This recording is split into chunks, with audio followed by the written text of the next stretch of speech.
अस्सलाम वालेकुम guys, this is doctor Noor Mohammad again with you. आप जानते हैं कि हमारी ए लेवल बायोलॉजी की लेक्चर सीरीज़ कंटिन्यू है अल्हम्दुलिल्लाह, और आपके साथ हमारे 4 लेक्चर्स हो चुके हैं। We started our discussion from the basic strategies related to A2 biology, the syllabus content, और किस तरह से हमने उसको कवर करना है, हमने उसकी बात की थी। अच्छा, मैं एडवांस में आज आपसे सॉरी चाहता हूँ इस बात के लिए कि गला थोड़ा सा मेरा ठीक नहीं है, तो मे बी मेरी वॉइस क्वालिटी में आपको थोड़ा सा प्रॉब्लम हो सुनने में, लेकिन आई होप कि आपको सुनाई देगी और समझ में भी आ जाएगी। तो उसके बाद हमने A2 स्ट्रैटेजी डिस्कस की। We discuss how we are going to cover our syllabus, और then we started our discussion from chapter number 3 homeostasis rather than starting from chapter number 1। And मैंने I told you the reasons also कि हम क्यों start कर रहे हैं chapter number 3 से। Then in the homeostasis, the importance of homeostasis, and then the aspects of homeostasis. We talked about feedback system, the negative feedback and the positive feedback loop. We talked about different examples also, and then finally we started the first aspect of homeostasis, that was thermoregulation. We discussed cold-blooded animals or ectotherms and warm-blooded animals that are endotherms, and then we started our discussion from thermoregulation within endotherms, warm-blooded animals. देन जो वहाँ पर हमने पहले एक brief सी discussion की about control centre which is the hypothalamus in your body, and उसके बाद फिर हमने वी डिस्कस के जो हमें थर्मो रेगुलेटरी मैकेनिज्म्स हैं ये शो कब कर रहे हैं, 2 कंडीशंस में शो करने हैं, हाइपरथर्मिया और हाइपोथर्मिया। हाइपरथर्मिया का मतलब है when body temperature is rising, तो हमने देखना था कि किस तरह के रिस्पॉन्सेज हमारी बॉडी एक्टिवेट करेगी to lower down that temperature, and फिर हाइपोथर्मिया की बात होनी थी कि जब बॉडी का टेम्परेचर गिर रहा होगा, विंटर सीजन है, बॉडी का टेम्परेचर गिर रहा है, तो what actions our body will take to maintain that temperature, to increase that the temperature, to bring the temperature back into the range। तो ये डिस्कशन हमारी चल रही थी। अगर आप मेरी स्क्रीन सामने देख रहे हैं तो हाइपरथर्मिया आपको दिख रहा है बेटा कि हाइपरथर्मिया हमने कवर किया था लास्ट लेक्चर के अंदर। वी डिस्कस्ड के 2 तरह के रिस्पॉन्सेज आपकी बॉडी देती है। नंबर 1 रिस्पॉन्स क्या है? नंबर 1 रिस्पॉन्स है वो रिस्पॉन्सेज जहां पर हीट प्रोडक्शन को हमने स्लो करना था। हीट प्रोडक्शन को हमने क्या करना था बेटा? स्लो करना था। नंबर 1 सेट ऑफ रिस्पॉन्सेज हमारे पास वो थे जहां पर हीट प्रोडक्शन को हम स्लो कर रहे थे, जहां पर हमने देखा मेटाबॉलिज्म गिरा दिया गया, थायरॉक्सिन का लेवल गिर गया, ठीक है ना, TSH का जो लेवल है वो गिर गया, और एड्रेनलिन का लेवल भी फॉल डाउन हो जाता है। उसके बाद दूसरे सेट्स ऑफ मैकेनिज्म जहां पर हीट लॉस को आपने इंक्रीज करना होता है, and to increase the heat loss basically what we saw in the lecture in the previous what we learn in the previous lecture that majorly your skin and your sweat glands play a vital role. They excrete sweat, जो evaporation होती है जिसकी वजह से cooling effect generate होता है। Then we talked about के how the erector pili muscles of the hair follicles get relaxed, vasodilation का मैकेनिज्म है, एंड देन जो इंसुलेशन ऑफ एयर है जो कि ट्रैप्ड होती है इन बिटवीन द हेयर्स, वो कम हो जाती है, and that is why heat can be lost easily. ठीक है जी। तो we discuss some of the behavioural features also. अगर आपको याद हो तो वी डिस्कस के आप लाइट शेड के क्लोथ्स पहनते हैं, आप लूज क्लोथ्स पहनते हैं, आप ज़्यादा से ज़्यादा जो है you take more and more shower. तो ये तमाम चीज़ें हमने डिस्कस की थी हाइपरथर्मिया में। अब आज जो हमारी डिस्कशन हम कंटिन्यू कर रहे हैं वो कंटिन्यू हो रही है हाइपोथर्मिया से, विच मीन्स कि अगर बॉडी का टेम्परेचर फॉल डाउन हो रहा है, विंटर सीजन है, तो व्हाट मैकेनिज्म्स और what actions will our body take इंशाल्लाह ताला। तो आज की हमारी डिस्कशन है, हम यहां से शुरू करते हैं। बिस्मिल्लाहिर्रहमानिर्रहीम। तो हाइपोथर्मिया की बात हमारी होगी, और आपके सामने हेडिंग डली हुई है हाइपोथर्मिया की। तो अगेन हाइपोथर्मिया में प्रॉब्लम क्या है? what problem we have to face in hypothermia, that due to the cold environment our body temperature starts falling. Our body temperature starts falling, and we discuss that homeostasis means to maintain the body temperature. तो ना हमने गिरने देना है इस temperature को, ना हमने बढ़ने देना है। तो अब अगेन फीडबैक सिस्टम को अगर मैं कनेक्ट करूं यहाँ पर, when our body temperature starts falling, the thermoreceptors which are more abundantly present under the skin will detect the change of the temperature and inform the control center which is in your brain, and that is hypothalamus. we have discussed this also already कि hypothalamus is a control center. तो hypothalamus is going to receive this information और उसको क्या information मिलेगी? The temperature is going below the set point. You remember the set point? Set point was the range of 36 to 38 degrees Celsius जहां पर आपका thermostat which is hypothalamus is naturally set. Now when hypothalamus will detect the change or will get informed about the change, then it will send responses or it will send orders to different parts of the body in order to compensate the temperature, in order to increase the temperature, in order to restrict the falling down of temperature. So we have to discuss that. Again यहाँ पर दो तरह के mechanism हमें देखने में आएंगे. The problem is that temperature is going down. It means we have to initiate two types of responses. Number one, yes please. Number one, we have to increase heat production. अगर आपको compare करके याद हो तो बहुत ही अच्छी बात है. अगर आपको याद हो, इसलिए मैंने चार्ट खोला हुआ भी है. यहां पर हमने बात की थी हीट प्रोडक्शन हमने डिक्रीज करनी थी because temperature was already increasing. यहां पर temperature is decreasing, therefore we have to first initiate those responses due to which heat production increases. तो क्विकली अगर आप उससे कंपेयर करें बेटा, अगर आप लास्ट लेक्चर आपको याद है तो हीट प्रोडक्शन जो है is mainly through metabolism, is mainly through metabolic reactions in your body. It means in order to increase the metabolic rate, and that metabolic rate is controlled by certain factors. So let's talk about those factors. Firstly, number one, TSH. In this aspect, TSH, which is thyroid stimulating hormone released from the anterior lobe of the pituitary gland, इसका जो concentration है, amount है, ये increase होने लगेगा. तो TSH, thyroid stimulating hormone, will start increasing, which ultimately cause the increase in, yes please, the levels of thyroxine, ठीक है जी. And as you know that thyroxine will increase the metabolic rate. ठीक है, thyroxine directly controls the rate of metabolism. तो thyroxine जो है वो metabolic rate को control करेगा. यहां पर एक चीज और भी है बेटा, you know one gland, adrenal gland in your body, adrenal gland AG, this secretes adrenaline, and adrenaline also increases the metabolism. You have studied this in your O levels that adrenaline is the hormone जो कि fight or flight mechanisms में responsible होता है. तो adrenaline का यहाँ पर एक function और भी है कि it increases the amount of glucose in your blood, available in the blood, and then ultimately that glucose will be oxidized to produce more energy. All these mechanisms that are increased TSH, increased thyroxine, increased amount of adrenaline, ultimately leading to the increased rate of metabolism, which ultimately produces more heat, increased amount of heat. तो first हम क्या देखते हैं in hypothermia, the first set of mechanism जो हमें नजर आता है इन ऑर्डर टू कॉम्पनसेट और maintain the heat amount in the range is कि आपने हीट प्रोडक्शन बढ़ानी है. इन हीट प्रोडक्शन बढ़ाने के लिए जो हार्मोनल पाथवे है, it is passing through TSH, which is thyroid stimulating hormone, ultimately controlling the thyroxine level, and on the other hand adrenal gland which is releasing or secreting adrenaline. ये दोनों चीजें मिलकर combine effect डालती हैं metabolic rate पर, and metabolic rate increase होता है, that which means oxidation of glucose जो है वो increase हो जाती है, and ultimately that causes more production of heat.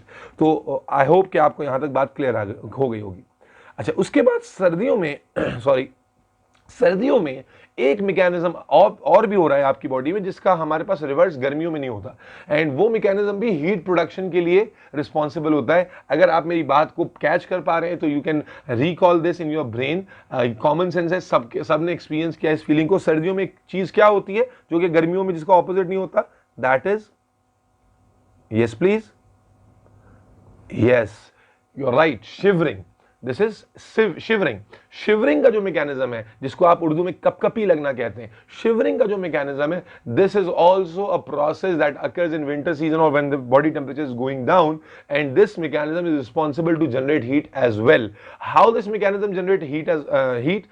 Shivering basically is a result of rubbing effect of different muscles, different smooth muscles or sometimes skeletal muscles, or I should say both the muscles rub over each other. ठीक है. Sometimes skeletal muscles rub over each other or rub with the bone, or sometimes smooth muscles rub with each other. In order to, as a result of this rubbing effect, heat is generated due to friction. When I do this, due to friction, this rubbing effect due to friction generates heat. So shivering is a mechanism. When your body's temperature is going down quickly, then body or hypothalamus initiate this response in form of shivering, and your muscles, different muscles of your body starts contracting and relaxing and starts rubbing over each other, and this generate heat by the process of friction. So this is called shivering, and this happens in winter season as well. और आप अगर आपने गौर किया हो, once shivering starts तो ये उस वक्त तक होती रहती है. सॉरी बेटा, मैंने आपको शुरू में कहा कि गले का थोड़ा सा मसला है, तो आई होप कि थोड़ा सा आप कोप अप कर रहे होंगे मेरे साथ. मैं थोड़ा सा जो है ना, जो वॉइस टोन है मेरा डाउन है, मैं काफ़ी ज़्यादा लाउडली बोल रहा हूँ, शायद इस वजह से और ज़्यादा इफेक्ट हो रहा है आवाज़ पर.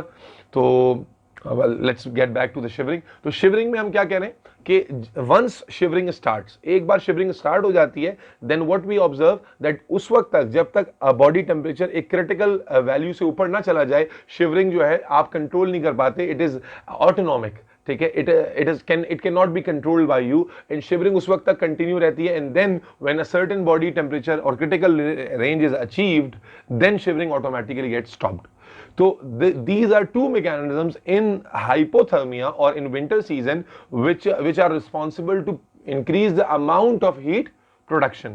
ठीक है जी, यहां तक बात समझ में आ गई आपको. तो पहला जो सेट ऑफ मैकेनिज्म है जो मैंने आपको शुरू में कहा, वो क्या है? हीट प्रोडक्शन बढ़ाना है. तो हीट प्रोडक्शन के लिए एक हमारे पास हार्मोनल वे था, और दूसरा हमारे पास कौन सा वे है? शिवरिंग है.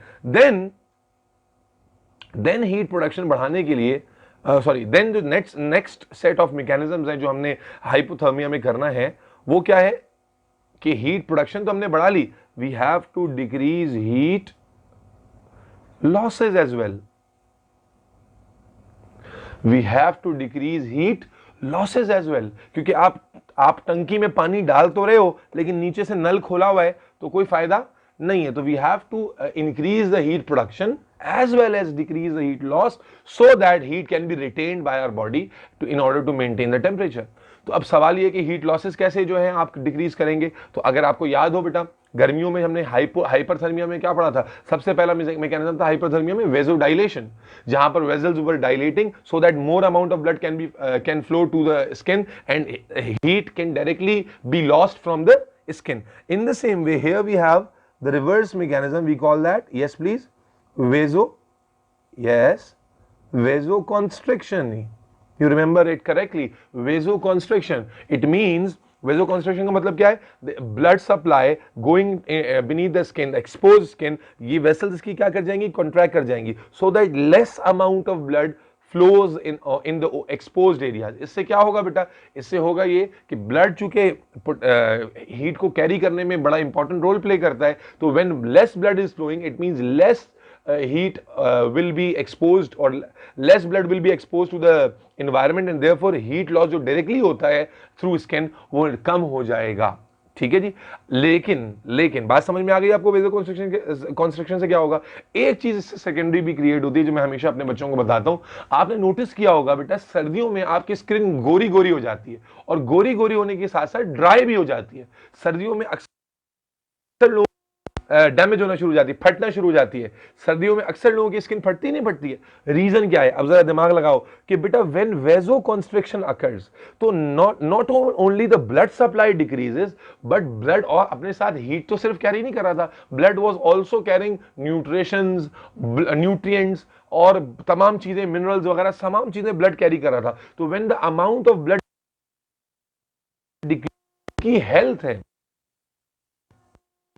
वो भी डिक्रीज हो जाती है, जिसकी वजह से उस पर थोड़ा सा बैड इंपैक्ट आता है, और उसकी ग्रोथ बजाय हेल्दी होने के थोड़ी सी डैमेज हो जाती है, या जो उसकी सुपरफिशियल लेयर्स होती हैं वो वहां तक न्यूट्रिशन प्रॉपर्ली नहीं पहुंच पाती, जिसकी वजह से वो डैमेज होना शुरू होती हैं. लेकिन आप देखते हैं कि फिर नीचे से रिपेयर भी हो जाता है. तो और फिर जो गोरी गोरी स्किन नजर आ रही है वो क्यों नजर आ रही है? क्योंकि ब्लड डार्क शेड का है. तो अब अगर जो है ना वो ब्लड जो डार्कर शेड का लिक्विड है, जब ये स्किन के नीचे फ्लो ज्यादा करता है तो स्किन की पिगमेंटेशन आपको डार्कर नजर आती है, और जब ये लाइट हो जाता है तो ऑब्वियसली स्किन आपको थोड़ी सी पेल सी नजर आने लगती है। दैट इज वाई आप कहते हैं सर्दियों में गोरे गोरे हो गए। तो गोरे गोरे होने का मतलब यहां पर ये होता है कि ब्लड सप्लाई डिक्रीज हुई है, जिसकी वजह से स्किन के ऊपर जो शेड आ रहा है वो लाइटर शेड में चला गया है, and that is why you start feeling कि आपका कलर बेहतर हो गया, कलर कॉम्प्लेक्शन बेहतर हो गया।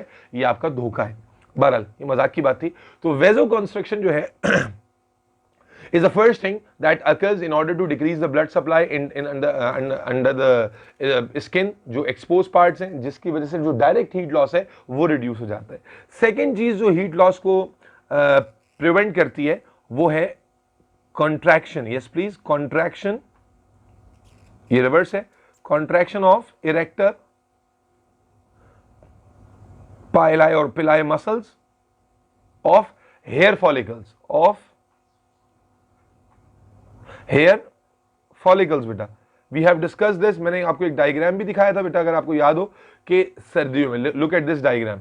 सर्दियों में क्या होता है कि जब मसल्स कॉन्ट्रैक्ट करते हैं, जो हेयर फॉलिकल्स की बेस पे मसल्स होते हैं, ये जब इसको कॉन्ट्रैक्ट करते हैं, खींचते हैं, खुद कॉन्ट्रैक्ट होते हैं वेसोकॉन्स्ट्रिक्शन के इफेक्ट की वजह से, और कॉन्ट्रैक्शन की वजह से हेयर क्या होता है, स्ट्रेट हो जाता है, इरेक्ट हो जाता है। तो you can look in this diagram that यहां पर हेयर्स क्या हो गए बेटा, इरेक्ट हो गए हैं। And when hairs are erect, तो अल्टीमेटली क्या होता है, they can trap more air in between them, and air is an insulator. Air क्योंकि इंसुलेटर है, तो एयर जो है वो दरमियान में इंसुलेटिंग मीडियम का किरदार अदा करती है। यहां पर हमारे पास बेटा हीट है अंडर द स्किन, ये हमारे पास अंडर द स्किन हीट है, और ये लॉस हो सकती थी बाहर एनवायरमेंट में, लेकिन हमने क्या किया, हमने इंसुलेटिंग जो मीडियम है वो दरमियान में थिक कर लिया, जिसकी वजह से हीट लॉसेस क्या हो जाते हैं, स्लो डाउन हो जाते हैं, प्रिवेंट हो जाते हैं। आपको इसीलिए अगर आपको अपनी कॉमन लाइफ से एग्जांपल दूं, तो जो ब्लैंकेट ज्यादा फरी होती है, जो ब्लैंकेट ज्यादा फरी होती है, उसमें ज्यादा अच्छा आपको टेम्परेचर मेंटेनेंस मिलता है। क्यों?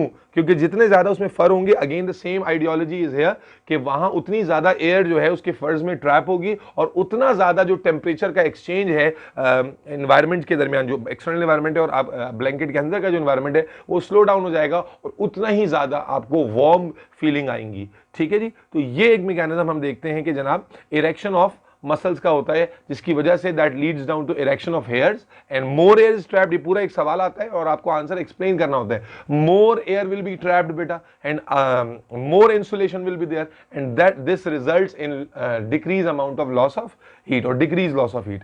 तो उम्मीद है कि यहां तक भी आपको बात समझ में आ गई होगी। तो वेसोकॉन्स्ट्रिक्शन। अच्छा, उसके बाद फिर क्योंकि आप देख रहे हैं सर्दियों में स्वेटिंग नहीं होती, गर्मियों में एक प्रोसेस होता था स्वेटिंग का, एंड सर्दियों में स्वेटिंग नहीं होती। तो जब स्वेटिंग नहीं होती बेटा, तो इसीलिए जो आपको याद है, मैंने आपको बताया था कि स्वेटिंग की वजह से एक सेकेंडरी प्रोसेस होता है डिहाइड्रेशन का, जिसकी वजह से आपको थर्स्ट रिस्पॉन्स आपका बढ़ता है। तो सर्दियों के अंदर क्या होता है कि स्वेटिंग नहीं हो रही, तो इसलिए वाटर का जो एक्सेसिव लॉस है वो नहीं हो रहा होता। दैट इज वाई आप देखते हैं कि सर्दियों में आपकी प्यास भी कम हो जाती है, थर्स्ट भी कम हो जाती है, और आपका जो यूरिन होता है वो भी आपको क्विकली फ्रीक्वेंटली आ रहा होता है, और डाइल्यूट यूरिन हो जाता है। ठीक है, सर्दियों में आपका जो थर्स्ट रिस्पॉन्स है दैट गेट्स डिक्रीज्ड, आपका जो यूरिन कॉन्सेंट्रेशन है that get decrease, and urine output जो है आपका वो बढ़ जाता है। मोर वाटर की वजह से यूरिन आउटपुट क्या हो जाता है, बढ़ जाता है। ठीक है जी, ये बात समझ में आई। फिर और एक सेकेंडरी इफेक्ट क्या होता है, because metabolic rate has increased, so it means glucose is oxidized rapidly.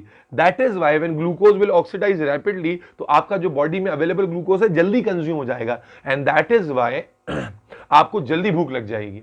ठीक है, तो आपके सर्दियों के अंदर हंगर रिस्पॉन्स बढ़ जाता है। मैं ऊपर ही बता देता, सर्दियों के अंदर आपका जो हंगर रिस्पॉन्स होता है, हंगर रिस्पॉन्स वो इंक्रीज हो जाता है। ठीक है, एक्टिवनेस इंक्रीज हो जाती है, एक्टिवनेस इंक्रीज हो जाती है। अब आप में बाज लोगों के ध्यान में आ रहा होगा कि सर्दियों में तो उठना मुश्किल लगता है। वो इसलिए मुश्किल लगता है कि आप पूरी रात सोए होते हैं, तो टेम्परेचर बड़ा मेंटेन रहता है ब्लैंकेट के अंदर, और अब बाहर का एनवायरनमेंट ठंडा हो रहा होता है, तो उस एक साइकोलॉजिकल इफेक्ट उसकी वजह से आता है। अदरवाइज सर्दियों में वंस आप एक बार उठ जाएं, तो चूंकि एनर्जी प्रोडक्शन एफिशिएंटली हो रही होती है, तो सर्दियों में क्या आप देखते हैं कि आपकी जो एनर्जी लेवल है वो गर्मियों की तरह आप ड्रेन नहीं हो जाते, गर्मियों की तरह आप बिल्कुल करके पड़े हुए नहीं होते, डिजीनेस नहीं होती, लेथार्जीनेस नहीं होती। सर्दियों में काफी ज्यादा आप एक्टिव महसूस करते हैं, क्योंकि आप ज्यादा खा भी रहे होते हैं और एनर्जी प्रोडक्शन भी ज्यादा रेट पर हो रही होती है। उम्मीद है यहां तक बेटा बात समझ में आ गई होगी आप लोगों को। इसके अलावा कुछ बिहेवियरल चेंजेस भी आते हैं सर्दियों में। अच्छा, ये सारी चीज समझ में आ रही है ना बेटा? ये देखिए, दोनों को मैं कंपेयर कर देता हूं। एक बिहेवियरल चेंजेस क्या होते हैं कि आप जो है वो डार्क शेड्स के कपड़े पहनते हैं, है ना, डार्क शेड्स के कपड़े पहनते हैं ताकि उसमें भी हीट क्या हो जाए, ट्रैप हो जाए। You love to take sun baths, ठीक है, आपको धूप अच्छे लगने लगती है। इसके अलावा एक चीज और होती है सर्दियों के अंदर, वो कि आप नहाना कम कर देते हैं, ठीक है। उसके दो रीजन है कि तो वाटर लॉसेस नहीं है, ठीक है, दूसरा ये कि आपको टेम्परेचर जो है ना वो जो कि नहाने से इवेपोरेशन होती है तो, और एक्सटर्नली कूलिंग भी होती है, तो उस वजह से भी आपको नहाने से आप अवॉइड कर रहे होते हैं। लेकिन खुदा के लिए इसका मतलब ये नहीं है कि आप महीनों महीनों तक नहाना है। मैंने ऐसे भी लोग देखे हैं जो सर्दी में एक महीने में एक दिन नहाते हैं, तो ये भी इंसानियत नहीं है। दूसरों का लिहाज करें, ठीक है, आप पानी गर्म करके नहा लिया करें ताकि दूसरों को तकलीफ ना हो, ठीक है जी। खैर, तो ये चीज़ें बिहेवियरल चेंजेस यानी डार्क शेड्स के कपड़े पहनना, आपकी जो शावर लेने की रूटीन है वो चेंज हो जाती है। इसके अलावा आप सन बाथ वगैरह लेना एंजॉय कर रहे होते हैं, तो ये सारी, आप गर्म खाना खाना एंजॉय कर रहे होते हैं, आप हैवी फूड खाते हैं जिससे ज़्यादा एनर्जी बने, लाइक जो देसी लोग होते हैं आपने सुना होगा वो पाए और चीज़ और निहारी और नल्ले और ये सब चीज़ें खाने लग जाते हैं, जिसका जिसका मकसद ये होता है कि ये फूड जो है बड़ा रिच होता है हीट एनर्जी के लिहाज से। जब ये ऑक्सीडाइज होता है तो बहुत ज़्यादा हीट एनर्जी बॉडी में प्रोड्यूस होती है, इसलिए गर्मी में आप इन्हें खाएंगे तो आपको इतनी ज़्यादा गर्मी महसूस होगी, तबियत बाज़ दफ़ा ख़राब भी हो जाती है। सर्दियों में लोग people enjoy eating these kind of foods. तो these all are the mechanisms या एडेप्टेशंस या प्रोसेसेस या फंक्शंस या एक्शंस जो कि आप सर्दी में या गर्मी में लेते हैं। एम इज दोनों दोनों टाइम पर सेम है बेटा, यू हैव टू कंट्रोल और you have to maintain your body temperature, ठीक है। This is the aim of all this these actions, ठीक है जी। तो दैट्स ऑल अबाउट बेटा hyperthermia and hypothermia, and that's all about thermoregulation. Now I quickly take to you guys to my notes, जहां पर मैं आपको एक टेबल शेयर कर रहा हूं, और इस टेबल के अंदर आपको ये सारी चीजें एक समराइज वे में लिखी हुई मिल जाएंगी। एंड आप इस वक्त इस टेबल को मेरे साथ बेटा कॉपी करेंगे, शाबाश। आपको ये पूरा टेबल नजर आ रहा है और उम्मीद है कि आपको एक ही गो में समझ में भी आ जाएगा। यू कैन सी इफेक्टर्स कौन से हैं हमारे पास, और रिस्पॉन्स टू लो टेम्परेचर क्या है, और रिस्पॉन्स टू हाई टेम्परेचर। आप अपने पास ये टेबल बेटा ड्रॉ करेंगे। I am giving you time to draw this table, response to low temperature, response to high temperature. You can just see here कि smooth muscles जो हैं वो क्या रिस्पॉन्स करेंगे, स्वेट ग्लैंड्स क्या रिस्पॉन्स करेंगे, इरेक्टा पालाई मसल्स क्या response करेंगे, इसी तरह से जो है वो स्केलेटल मसल्स क्या रिस्पॉन्स करेंगे, एड्रिनल ग्लैंड और थायराइड ग्लैंड क्या रिस्पॉन्स करेंगे, बिहेवियर। तो ये एक कंबाइंड चार्ट है जिसके अंदर सारी डिस्कशन जो मैं इस वक्त आपके साथ कर रहा था वो सारी डिस्कशन आपको यहाँ पर मिल जाएगी। तो आप इस चार्ट को बेटा अपने पास ड्रॉ करें, आप चार्ट को ड्रॉ कर लें, इंशाल्लाह उसके बाद फिर आपसे बात करें।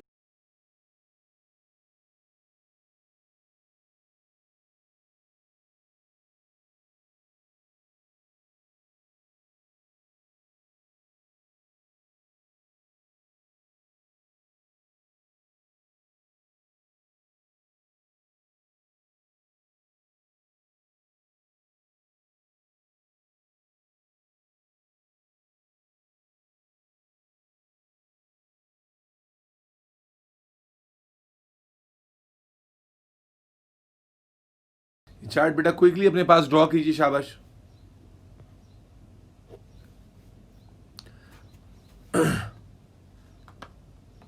Or as I have told you in the beginning that A2 biology, as the paper 4 is completely theoretical, so you have to have clear-cut wordings, exact vocabulary, that how you can use words, biological terms to write down your answer in a proper way.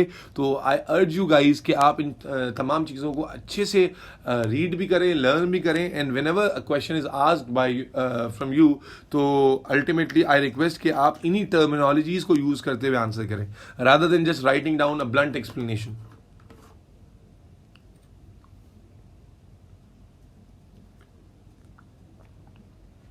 Just complete this table बेटा, ठीक है, just complete this table, inshallah ताला. After you complete this table, we'll end the class for today. We'll end this today's session inshallah, and then I'll meet you guys in the next session. ये topic of जो thermoregulation है ये हमारा यहाँ पर end होता है। मैं इसको नीचे कर रहा हूँ ताकि आप पूरा चार्ट कॉपी कर सकें, ठीक है। फर्स्ट कॉलम कॉपी कर लिया आपने, पूरा चार्ट कॉपी कर सकते हैं। इसको कॉपी कीजिए पूरा बेटा, पूरा।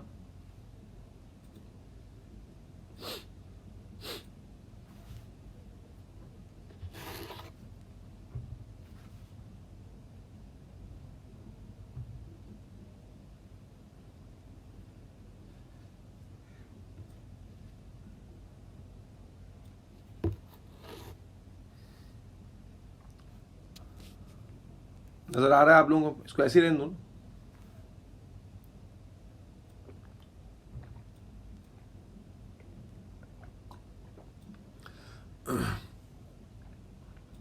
कोई नई चीज तो बेटा आपको नजर नहीं आ रही है इसमें, हर चीज हमने डिस्कस किया है। हेयर की इरेक्शन की वजह से एक वर्ड आपको यहां नजर आ रहा होगा जो आप इंग्लिश में सुनते रहते हैं, and that is goose bumps. ठीक है जी, इरेक्शन ऑफ हेयर्स की वजह से ही आपको गूज बम्प्स मिलते हैं। जस्ट बेटा क्विकली नोट करें, शाबाश।